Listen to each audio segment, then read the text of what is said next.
You have said on a number of occasions, and on every occasion that I have watched you say it, not a single person in the panel, you often talk on panels, not one person has ever actually reacted to it. I totally get it. Nevertheless, it's one of the most important things you regularly say. You live as if there is a God. Is that correct? Well, people ask me if I believe in God. You know, I'm going to release a podcast about that, because I answered that question for about 2 hours in Australia, because people kept asking me that question, which I really don't like. I don't like that question. And so I sat and thought about it for a good while, and I tried to figure out why. And then I thought, well, you believe. I thought, who would have the audacity to claim that they believed in God if they examined the way they lived? Who would dare say that? To believe, you think, to believe in a Christian sense, to actually, this is why Nietzsche said there was only ever one Christian, and that was Christ. To have the audacity to claim that means that you live it out fully.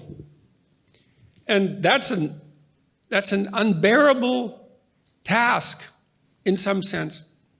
I just debated Slavoj Žižek about a week ago, although it wasn't really much of a debate. It was a strange event. But he said something very brilliant, and to me that justified the entire event, at least from my perspective. He talked about Christ's moment of crisis on the cross when he cried out to God that he had been forsaken. And what Žižek said was that what that meant was that the conditions of human existence are so tragic that even God himself in human form lost faith for a moment in the goodness of being. And I thought that was a remarkable observation because, well, if God himself would lose faith under such conditions, what would you expect from normal human beings confronted with what we're confronted by? And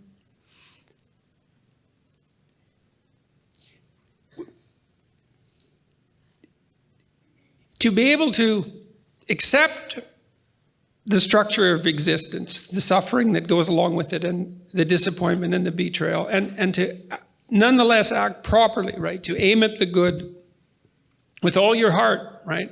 To dispense with the malevolence and your desire for destruction and revenge and all of that, and to face things courageously and to tell the truth, to speak the truth and to act it out. That's what it means to believe. That's what it means. It doesn't mean to state it. It means to act it out. And unless you act it out, you should be very careful about claiming it. And so I've never been comfortable saying anything other than I try to act as if God exists, because God only knows what you'd be if you truly believed.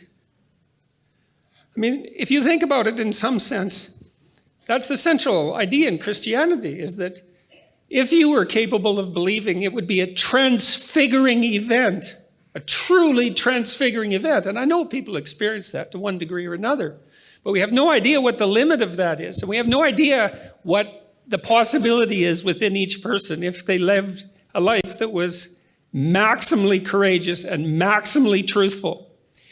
You know, because maybe you're running at 60% or 70% or 20% and at cross purposes to yourself.